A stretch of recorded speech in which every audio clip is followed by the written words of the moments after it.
देश की जय। श्री रणछोड़राय जी महाराज की जय। श्री डोंगरे जी महाराज की जय। श्री सुखदेव जी महाराज की जय।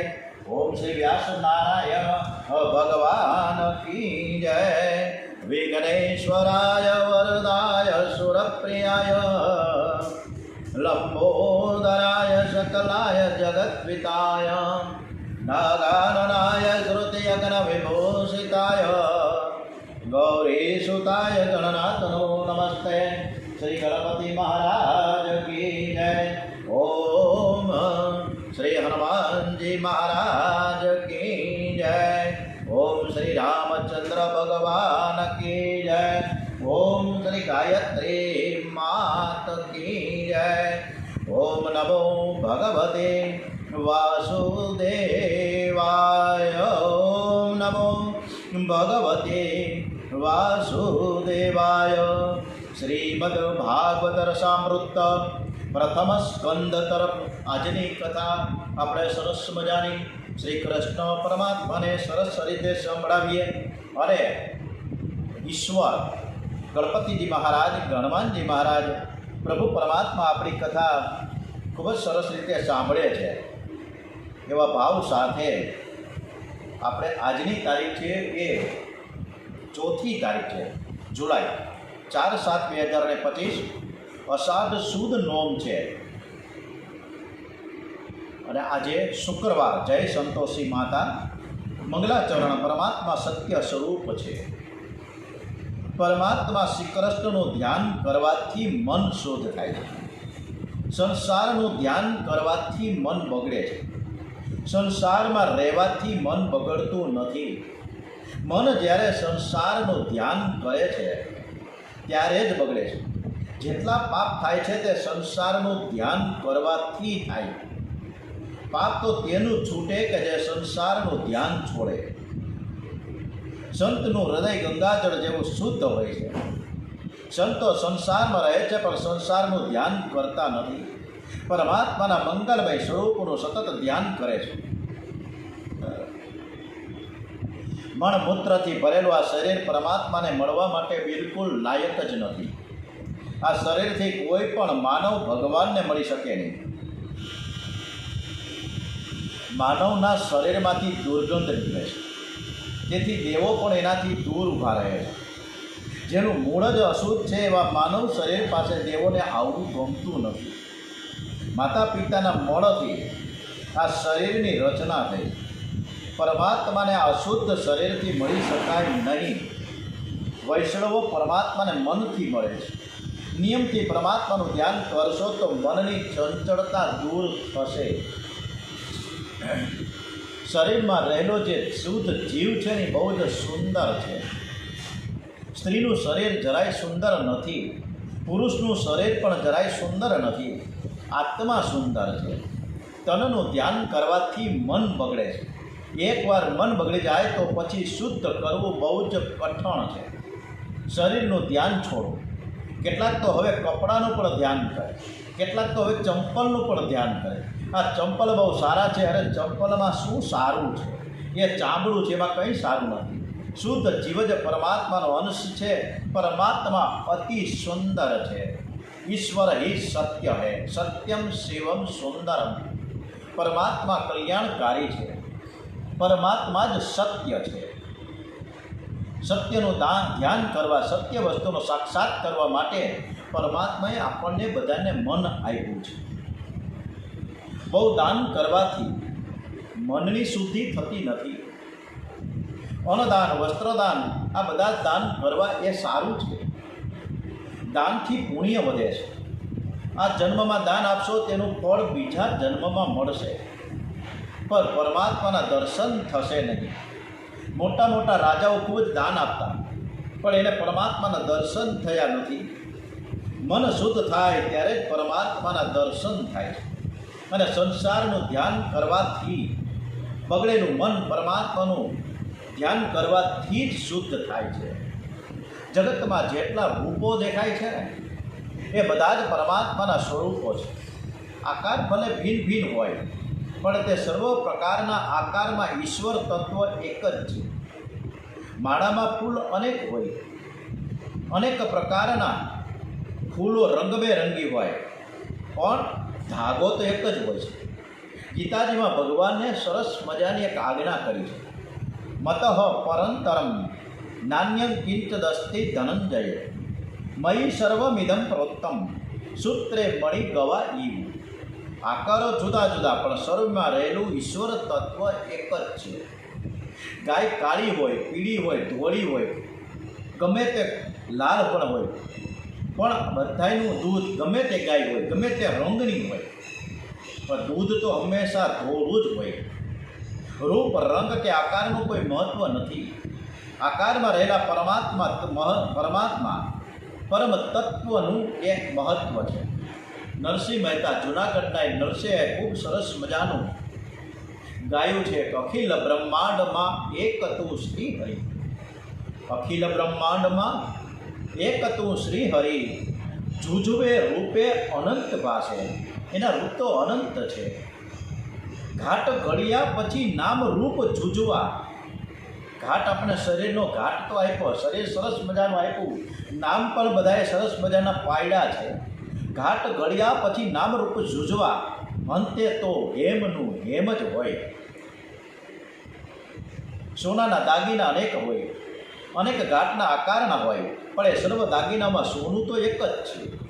તમે બજારમાં હાર લઈને જાઓ, ચેન લઈને જાઓ, બંગડી લઈને જાઓ કે વીંટી લઈને જાઓ, પણ સોનાની કિંમત મળે છે. વીંટીની કિંમત નથી મળતી. પણ વીંટીની અંદર, બંગડીની અંદર, ચેનની અંદર જેટલું સોનું છે એ સોનું ગાળીને તમને એનો હિસાબ કરીને કહેવામાં આવે કે ખરેખર આ સોનાની, આ જે હાર છે ને હાર નથી, પણ આ સોનું છે ને કિંમત આટલી થાય. આપણા સનાતન ધર્મમાં દેવ અનેક છે, પરમાત્મા એક જ છે. ઈશ્વર કંઈ અનેક નથી. એક જ ઈશ્વર અનેક સ્વરૂપ ધારણ કરે છે. હાથમાં ધનુષ્યબાણ ધારણ કરે તો આપણે એને રામચંદ્રજી કહીએ. જો એ જ પરમાત્મા બંસરી વગાડે તો આપણે કૃષ્ણ કનૈયા દ્વારિકાધીશ કહીએ. અને જ્યારે એ પિતાંબર કાઢી અને વાઘાંબર પહેરે તો આપણે કહીએ કે આ તો મહાદેવ છે. એટલે લાલાને આ દ્વારિકાધીશને બધું જ નવું નવું ગમે છે. ગર્ગ સહિત અમે કથા હોય કે રાધાજી વ્રત કરતા હતા. શ્રી કૃષ્ણને મળવા માટે, શ્રી કૃષ્ણના દર્શન કરવા માટે રાધાજીનું આ વ્રત હોય. તુલસીજીમાં શ્રી બાલકૃષ્ણલાલને પધરાવીને શ્રી રાધાજી શ્રી બાલકૃષ્ણલાલની સેવા કરતા, પરિક્રમા કરતા. રાધાજીના પિતા વૃષભાનુએ વ્યવસ્થા કરી હતી કે રાધાજીના મહેલમાં કોઈ પુરુષને પ્રવેશ મળે નહીં. બરસાના છે એ રાધાજીનું પિયર છે. રાધાજીના મા બાપ ત્યાં રહે છે. કોઈ પુરુષ રાધાજીના મહેલમાં પ્રવેશ ન કરે, રાધાજીને મળી પણ ન શકે. રાધાજીના મહેલમાં પહેરો પણ ચોકીદારે પણ હતા એ બધા જ સખીઓ એટલે કે લેડીઝ જ હતા. રાધાજીને ખૂબ જ આતુરતા થઈ કે મારે શ્રી કૃષ્ણને મળવું છે. શ્રી કૃષ્ણના દર્શન કરતા મારે આતુરતા હવે એટલી બધી વધી ગઈ છે કે કોઈ પણ ભોગે મારે કૃષ્ણના દર્શન કરવા. આ બાજુ લાલાને પણ આતુરતા જાગી. લાલાએ પણ વિચાર કર્યો કે હું પિતાંબર પહેરીને હું જાઉં તો અંદર કોઈ નહીં મને આવવા દે. મારે અંદર જવું છે, જવું કઈ રીતે? એટલે એને ચંદ્રાવલી સખીને બાજુમાં બોલાવીને પ્રભુએ કહ્યું કે આજે તારો બધો જ શણગાર મને તું આપી દે. ચંદ્રાવલીએ લાલાને સખીનો બધા જ શણગાર કર્યો છે. શ્રી કૃષ્ણ સખીનું સ્વરૂપ ધારણ કરીને રાધાજીને ત્યાં મળવા ગયા. વૃષભાનુ તો બિરાજેલા હતા. એમને થયું કે હવે રાધાની કોઈ સખી એને મળવા આવી છે. શ્રી કૃષ્ણ અંદર ગયા અને રાધાજીને મળ્યા. ભગવાન સાડી પહેરીને તો લોકો એમ કહે કે આ તો જગદંબા છે, માતાજી છે. શ્રી કૃષ્ણ શ્રી રામ અનેક સ્વરૂપ ધારણ કરે પણ આ સર્વ સ્વરૂપ તત્વથી એક જ છે. પ્રભુનું કોઈ પણ એક સ્વરૂપ મનથી નક્કી કરો. બધા દેવોને વંદન કરો પણ ધ્યાન એકનું જ થવું જોઈએ. તમે કોઈ પણ સારું કાર્ય કરો એનું ફળ તમને આજે નહીં મળે. પાપ અને પુણ્યનું ફળ કાળાંતરે સમય આવે ત્યારે મળે છે. આજે કોઈ માણસ જૂઠું બોલે તો દુઃખી આજે નહીં થાય. આજે કદાચ ભલે સુખી થઈ ગયો, પણ એની સજાને એક દિવસ થવાની જ છે. આજે નહીં તો 2 વર્ષે 5 વર્ષે 25 વર્ષે. એટલે ઘણા જ કેદી કોક વાર ભાગી જાય ને પછી 20-25 વર્ષે પણ એ પકડાય તો જાય જ છે. આજે ભગવાનની સેવા પૂજા કોઈ પ્રેમથી કરે તો તે સુખી નહીં થાય, પણ ધ્યાન કરનારને તત્કાલ શાંતિ મળે છે. બીજા બધા કર્મ કાળાંતરે ફળ આપે છે, પણ પરમાત્માનું ધ્યાન તત્કાલ ફળ આપે છે. પરમાત્માના મંગલમય સ્વરૂપનું ધ્યાન કરવાની ટેવ પાડો. પરમાત્માનું ધ્યાન કરવાથી અમંગલ દૂર થાય છે.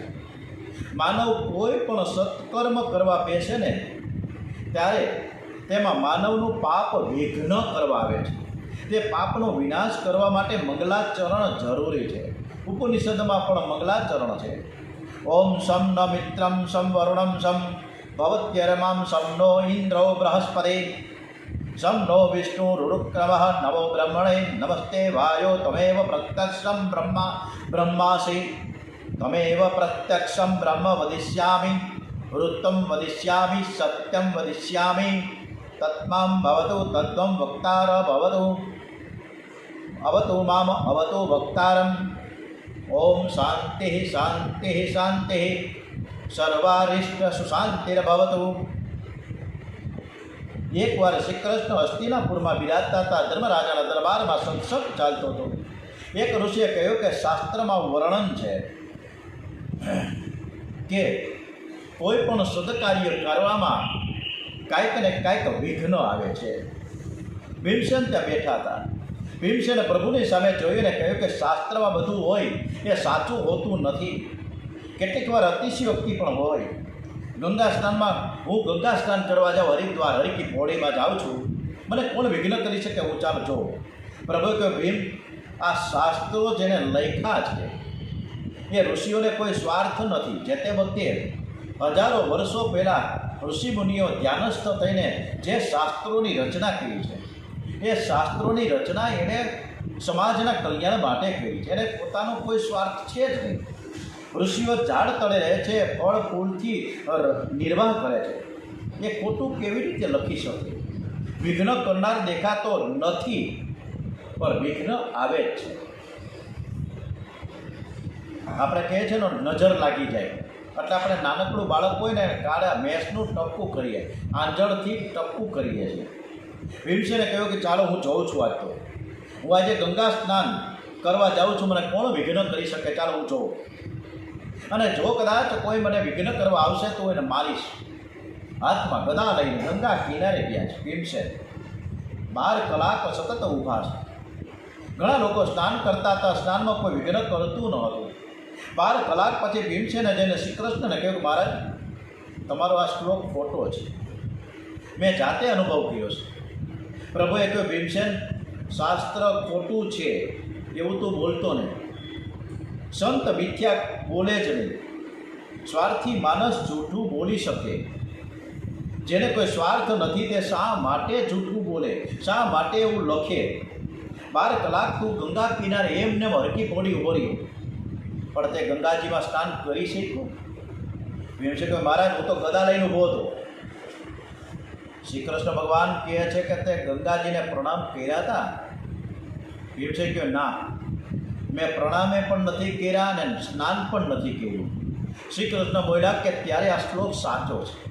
તારા જેવા વીરને પણ કોઈએ પકડી રાખ્યો હતો, તેથી તું સ્નાન કરી શક્યો નથી.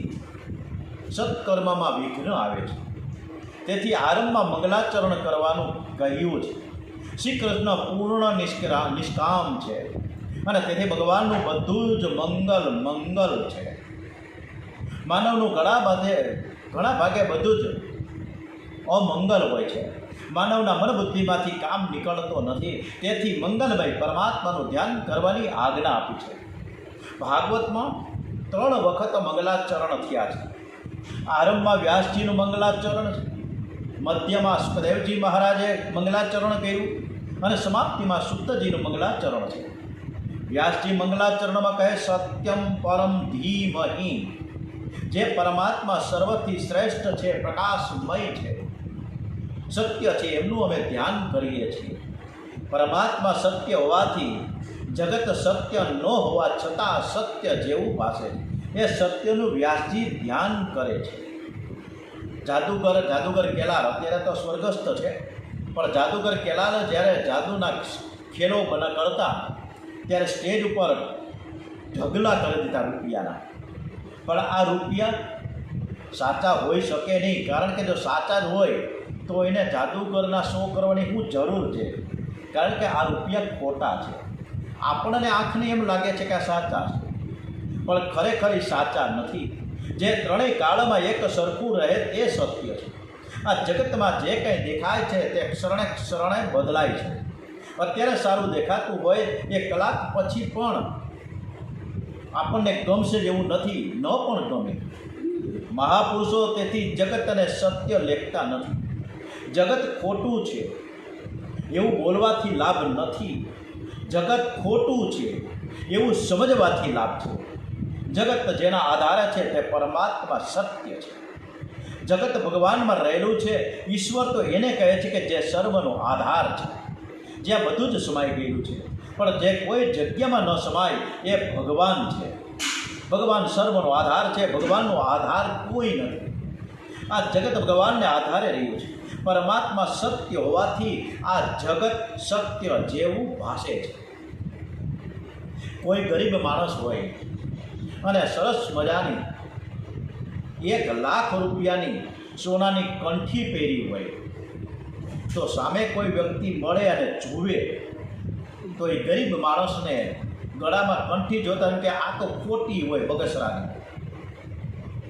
પરંતુ એ જ સોનાની કંઠી એ ગરીબ માણસ કોઈ શ્રીમંત કોઈ ધનવાન માણસને આપે અને એ ધનવાન જેવડી વ્યક્તિને સામે મળે ત્યારે એમ કહી દઈએ કે આ સાચી જ છે. પણ આમ ખરેખર બીજે દિવસે કાનમાં એકવાર મેં ધનવાન માણસને કીધું, આજે તમે સોનાની કંઠી ઉતારી નાખો, હું તમને એવી જ બીજી ખોટી બગસરાની કંઠી આપું, તમે પહેરીને નીકળજો. એટલે એ ધનવાન માણસ પાછો એમજી રોડ પર નીકળો, સામે એ જ વ્યક્તિ મળી. ખોટી કંઠી છે, 25 રૂપિયાની ખાલી કંઠી જેને ધારણ કરીએ ધનવાનને પણ એ નમસ્કાર કરે છે. કારણ એને એમ જ છે કે આ ધનવાન માણસ છે એટલે એને સાચી જ કંઠી પહેરી છે એમ માની લે છે. આમ જગત છે આ બધા જ કલ્ચર મોતીની માળા જેવા છે. આપણે બધા જ આ જગત પ્રભુએ કંઠમાં ધારણ કર્યું છે, તેથી સત્ય ભાષે છે. આ જગત બધાનું જુદું જુદું હોય છે. જેવી દ્રષ્ટિ એવી સૃષ્ટિ બને. કોઈને જગત સુખરૂપ લાગે છે તો એ જ ક્ષણે કોઈને દુઃખરૂપ પણ લાગે છે. પશુને જગત જેવું દેખાય છે તેવું માનવને દેખાતું નથી. બાળકને જગત જેવું દેખાય છે એવું જુવાનિયાને નથી લાગતું. બાળકને 100 રૂપિયાની નોટ બતાવવામાં આવે એને પૈસામાં રસ નથી, એને 100 રૂપિયામાં રસ નથી. એ કદાચ માની ગોદમાં હશે અને તમે એને 100 રૂપિયાની નોટ બતાવો તો માની ગોદ છોડવા તૈયાર નહીં થાય. પરંતુ તમે એને સરસ મજાનું એક રમકડું બતાવશો તો તરત જ એ દોડીને આવશે. કારણ કે એને 100 રૂપિયા કરતાં રમકડું વધારે પ્રિય લાગે છે. જુવાનને જગત દેખાય એવું વૃદ્ધને દેખાતું નથી. જેના મનમાં જેવો ભાવ હોય છે એ જ ભાવ પ્રમાણે તે જગતની કલ્પના કરે છે. પરમાત્મા સત્ય છે. પરમાત્માની ઈચ્છાથી આ જગતમાં ઉત્પત્તિ, સ્થિતિ અને વિનાશ થાય છે. આ ત્રણેય પ્રભુની એક લીલા છે. જીવને ઉત્પત્તિ ગમે છે પણ વિનાશ ગમતો નથી. વિનાશ એ પણ પ્રભુની એક લીલા છે. સોનાની દ્વારિકા હતી, ભગવાને તેનો પણ વિનાશ કર્યો છે. પ્રભુએ સ્વેચ્છાથી ઉપસંહાર કર્યો છે. સોનાની દ્વારિકામાં બિરાજતા હતા ત્યારે જે આનંદ હતો એ જ આનંદ દ્વારિકા સમુદ્રમાં ડૂબી ત્યારે પણ એ જ આનંદ હતો. શ્રી કૃષ્ણ કહે છે કે ઉદ્ધવ, જગત એ ખોટા રૂપિયા જેવો છે, મારા ભગવાને એ જ સત્ય છે. રામજીને કહ્યું હતું કે આવતીકાલે તમે રાજા થવાના છો, મહારાજા થશો, અયોધ્યા નરેશ થવાના છો. બીજા દિવસે રાજ્યાભિષેકના મુહૂર્તે કઈ રામજીને વલકલ આપ્યા અને વનમાં જવાની આજ્ઞા આપી છે. પ્રભુ રાજ્યાભિષેકને કારણે રાજી નથી થયા અને વનમાં ગયા ત્યારે દુઃખી નથી થયા. વાલ્મીકીજી રામચંદ્રજીના મુખારવિંદમાં બરાબર દર્શન કરે છે. રામચંદ્રજીનું મુખ કેવું છે? સર્વકાળ અતિ પ્રસન્ન અને અતિ શાંત. તમને તો કોઈ ભોજનનું આમંત્રણ આપે અને તમે જાઓ અને પેલો હાથ જોડે કંઈ બધું જ પતી ગયું છે, હવે કાંઈ છે જ નહીં, અને પછી આપણને જય શ્રી કૃષ્ણ કરી દે તો શું થાય? આપણી દશા કેવી થાય? એક સરસ મજાનો ફોટો પાડવા જેવો થાય લાગે આપણો ચહેરો, મોટો આટલો પડી જાય. એક તો ભૂખ લાગી હોય, બપોરના 1:30 વાગી ગયા, ક્યાંય હોય નહીં. અને આવો જ પ્રસંગ એકવાર મારે પણ બનેલો છે. અને છેલ્લે એટલાક 2-4 ફૂલવડા હતા ભજીયાના, એ ઓલા ગુંચળિયા જેવા, સમજ્યા? આ ખરેખર સત્ય ઘટના છે. અને ત્યારે મેં જોયું કાંઈ હતું નહીં, બધું સાફ. પછી મારે ઘરે આવીને જમવું પડ્યું. એટલે આપણો બધાની ફોટો પાડવા જેવી દશા થઈ જાય. શ્રી રામ સત્ય છે, પરમાત્મા શ્રી કૃષ્ણ સત્ય છે, શિવજી સત્ય છે. સમુદ્ર મંથન કર્યું, અમૃત નીકળ્યું. બધા જ દેવોએ અમૃત પાન કર્યું ત્યારે શિવજીનું સ્મરણ કોઈ ના કર્યું, પરંતુ બધા જ અમૃત તો પી ગયા. પણ જ્યારે ઝેર નીકળ્યું ને ત્યારે બધા જ ગભરાઈ ગયા. એમણે ભગવાન શંકરની પ્રાર્થના કરી છે, શ્રી રામ શ્રી રામ શ્રી રામ શ્રી રામ શ્રી રામ કરતા કરતા ભગવાન શંકર ઝેર પી ગયા. જેમણે અમૃતપાન કર્યું છે બધા જ દેવો કહેવાયા. મનને શાંત રાખીને જેણે ઝેર પીધું ને એ દેવોના દેવ એટલે કે મહાદેવ કહેવાયા. અને હમણાં જ આપણો શિવજીનો મહિનો આવી રહ્યા છે નજીકમાં. 1 મહિનો આપણે 365 દિવસમાં 1 મહિનો સમર્પિત કરીએ આપણે શિવજીને, એટલે તો આખો મહિનો છે. માતાજીને માટે 9 દિવસ રાખ્યા, પણ શિવજીને માટે તો 30 દિવસ પૂરેપૂરા. જગત અસત્ય છે, જગતના પદાર્થો દુઃખરૂપ છે. વ્યવહાર કાળમાં જગત સત્ય જેવું ભાષે છે, પણ પરમાર્થ દ્રષ્ટિથી, તત્વ દ્રષ્ટિથી વિચાર કરતા જગત સત્ય નથી. સ્વપ્ન કાળમાં સ્વપ્ન છે ને બધા સાચા આપણને સરસ મજા લાગે, પણ સ્વપ્નમાં જાયગા પછી આ સ્વપ્ન મિથ્યા લાગે છે. આવી જ રીતે ભગવાનના સાક્ષાત્કારથી જગત મિથ્યા લાગે છે. ઈશ્વર વિના જે ભાષે છે તે માયા છે, અસત્ય છે, ભાસ છે, ઝાંઝવાના જળ જેવું છે. રૂપિયો ખોટો હોય તો તેના ઉપર મોહ નથી થતો. ભૂલમાં ખોટો રૂપિયો આવી ગયો હોય પછી ખબર પડે કે આ રૂપિયો ખોટો છે, ત્યારે એના પર આપણે મોહ થતો નથી, આપણે રૂપિયો નાખી દઈએ છીએ. એમ આ ખોટા જગત ઉપર આપણે મોહ ન કરીએ. ખોટો રૂપિયો ખિસ્સામાંથી પડી જાય તો આપણે જરાય પણ દુઃખ થતું નથી. જગતના દરેક પદાર્થો વિયોગથી ભરેલા છે. સ્ત્રી પુરુષના મિલનમાં સુખ હશે, પણ વિયોગમાં ઘણું દુઃખ છે. જગતના જીવો ઉપર પ્રેમ ન કરો. અવિનાશી પરમાત્માને પ્રથમ સ્કંદમાં ડોંગરીજી મહારાજે આપણને એટલું બધું બોધ આપ્યો છે, બધી અદ્ભુત વાતો મૂકી છે આપણને. સંસાર ખોટો છે અને સંસારના સુખ પણ ખોટા છે. જીવનમાં દુઃખનો પ્રસંગ આવે તો હૈયું બાળશો નહીં. દુઃખ તમારા પાપને બાળવા માટે આવ્યું છે, તમને સુખી કરવા આવ્યું છે. સંસારનું ધ્યાન કરવાની મનને જે આદત પડી છે એ સુધારવી જ પડશે. કેટલાક કપડાનું ધ્યાન કરે છે, કેટલાક ચંપલનું ધ્યાન કરે છે. પરમાત્માનું ધ્યાન ન કરે ત્યાં સુધી માનવનું જીવન શુદ્ધ થતું નથી. સંસારનો વિવેકથી વ્યવહાર કરતા ઉપયોગ કરો, પરંતુ તેને બહુ સારો માનશો નહીં. ભક્તિ તે કરે છે જેને ખાતરી થઈ ગઈ કે સંસાર કડવો છે. સંસારના વિષયો 2-3 મિનિટથી વધારે સુખ આપતા નથી. માટીનો ઘોડો માટીથી અલગ રહી શકતો નથી, માટીની સાથે જ રહે છે. પણ માટી એ ઘડાથી અલગ રહી શકે છે. પરમાત્માનો જગત સાથે અન્વય અતિરિક્તવાળો સંબંધ છે. જગતનો કોઈ પણ પદાર્થ તેનું કારણ પરમાત્મા હોવાથી પરમાત્માથી અલગ રહી શકે નહીં. પરમાત્મા જગતથી અલગ રહી શકે છે, પણ જગત પરમાત્માથી અલગ રહી શકે નહીં. પરમાત્મા જે તે કંઈ દેખાય છે તે પરમાત્માની સત્તા છે. સર્વમાં પરમાત્મા હોવા છતાં પરમાત્મા સર્વથી અલગ છે. પરમાત્માએ સૃષ્ટિના આરંભમાં બ્રહ્માજીને કૃપા કરીને જે દિવ્ય તત્વ જ્ઞાન આપ્યું હતું એ જ આ ભાગવત શાસ્ત્ર છે. આ વેદ તત્વોનું જ્ઞાનમાં મોટામાં મોટા જ્ઞાની મહાપુરુષો પણ મોહ પામ્યા છે. તે આદિનારાયણ પરમાત્માનું અમે ધ્યાન કરીએ છીએ. સત્યમ પરમ ધીમહિ. ધીમહિ બહુવચનમાં કહ્યું છે. બહુવચનથી વ્યાસજી શિષ્યોને આજ્ઞા કરે છે કે એ સત્ય સ્વરૂપ પરમાત્માનું અમે ધ્યાન કરીએ છીએ. વ્યાસજી એકલા ધ્યાન કરતા નથી. વ્યાસ મહર્ષિની આજ્ઞા છે કે બધા જ ધ્યાન કરે. વ્યાસ નારાયણ જગત ગુરુ છે, ગુરુના પણ ગુરુ છે. વ્યાસ પૂર્ણિમાને દિવસે સંતો છે ને એ વ્યાસજીની પૂજા પ્રથમ કરે. હમણાં જ ગુરુ પૂર્ણિમા આવશે, ગુરુદેવની પૂજા પછી કરે છે. અને સંતો કહે છે કે વ્યાસોમ શિષ્યમ જગત સર્વમ. અમે તો વ્યાસજીનું હેઠું ખાઈએ છીએ. વ્યાસજી જે બોલ્યા છે તે જ અમે બોલીએ છીએ. વ્યાસજી આરંભમાં પરમાત્માનું ધ્યાન કરવાની આજ્ઞા આપી છે. જો તમારી ઈચ્છા, આપણી ઈચ્છા હોય કે ના હોય, કર્મનું ફળ અવશ્ય મળે જ છે. પણ લૌકિક ફળની અપેક્ષા રાખે છે ને એનું મન અશાંત રહે છે. અશાંતિનો જન્મ છે ને, ડોકરેજી મહારાજે એક શબ્દ અદ્ભુત વાત મૂકી, અદ્ભુત, કે અશાંતિનો જન્મ શેમાંથી થાય છે? અપેક્ષાઓથી થાય છે, ઈચ્છાઓથી થાય છે.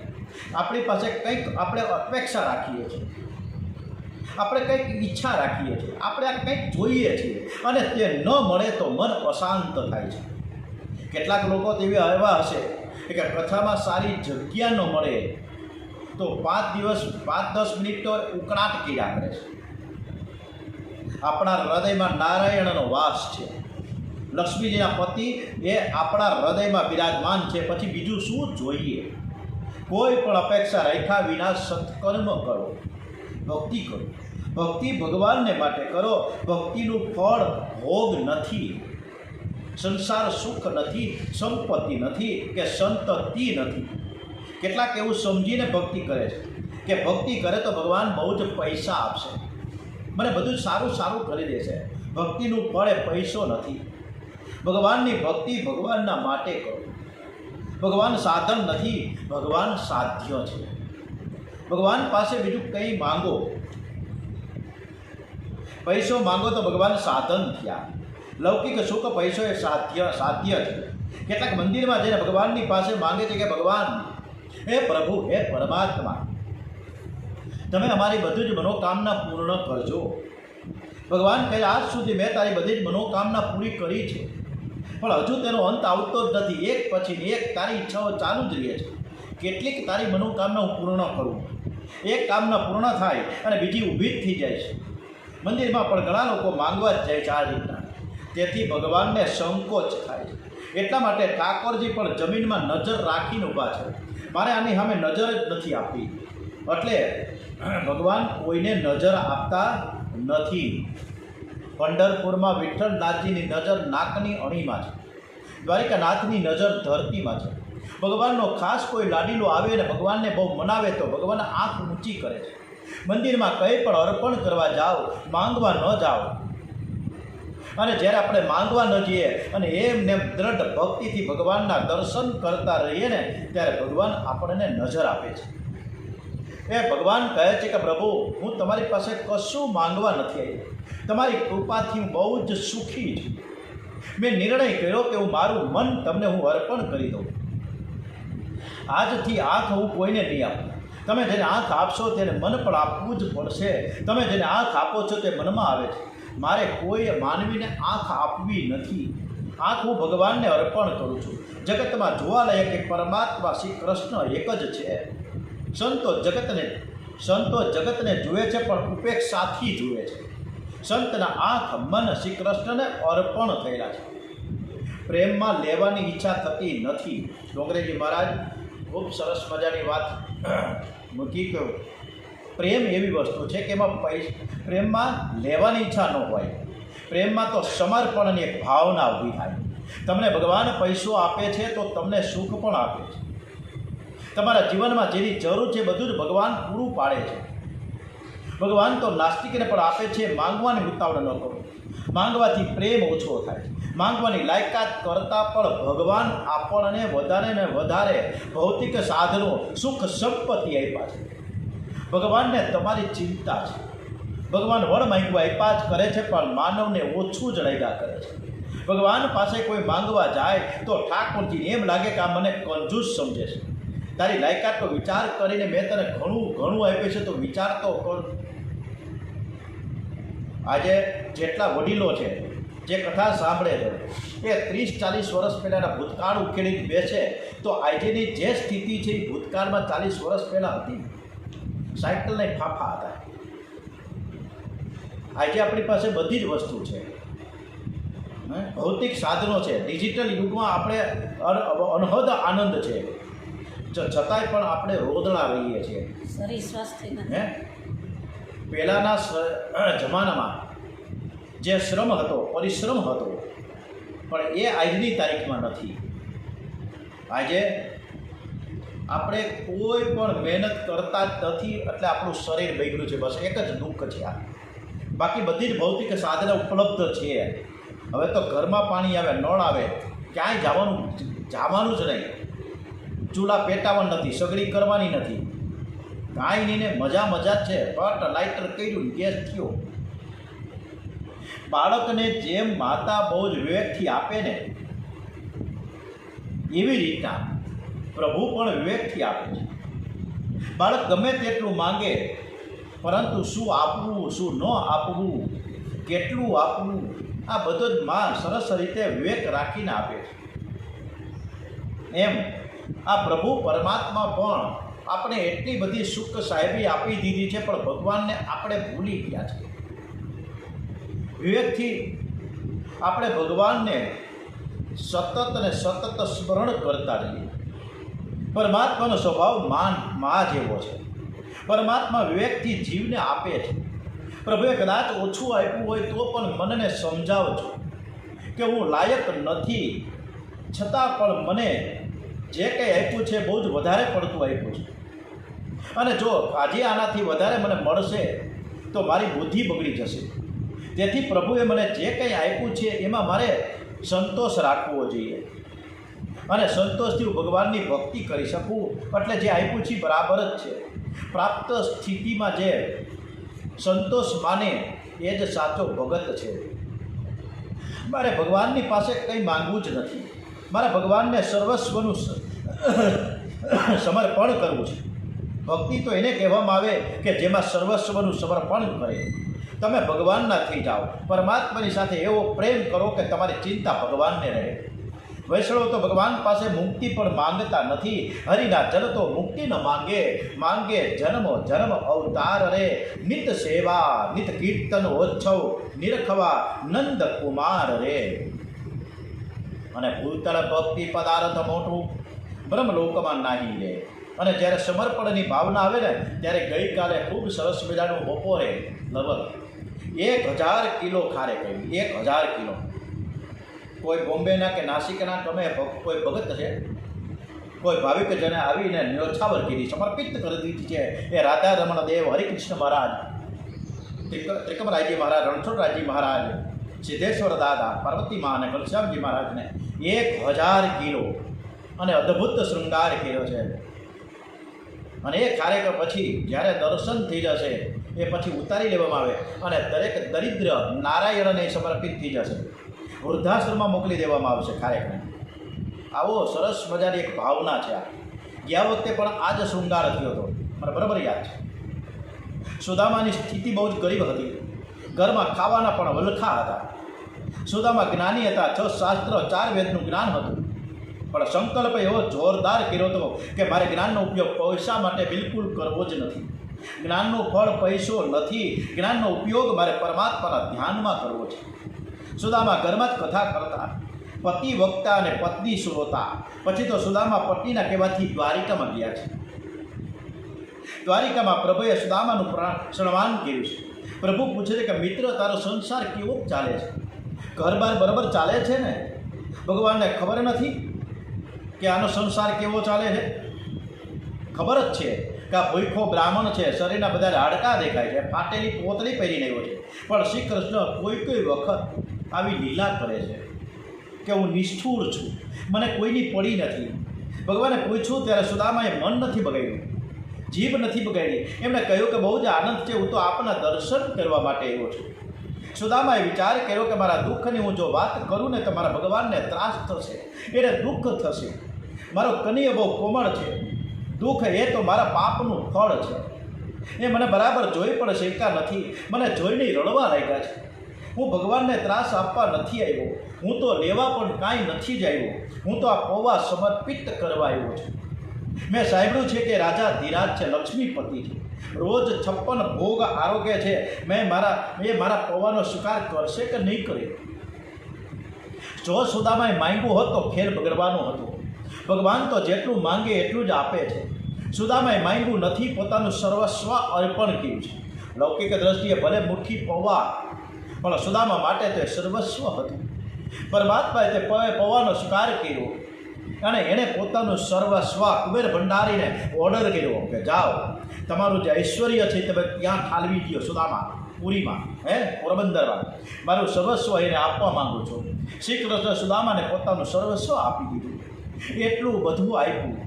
ભગવાન એક અક્ષર પણ છતાંય બોલ્યા નથી.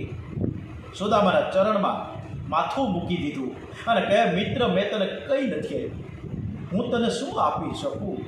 તારા આશીર્વાદથી આ બધું મને મળ્યું છે, તારા આશીર્વાદથી તો હું સુખી છું. આ પ્રભુ પરમાત્મા એક ગરીબ બ્રાહ્મણના પગમાં આળોટીને વાત કરે છે.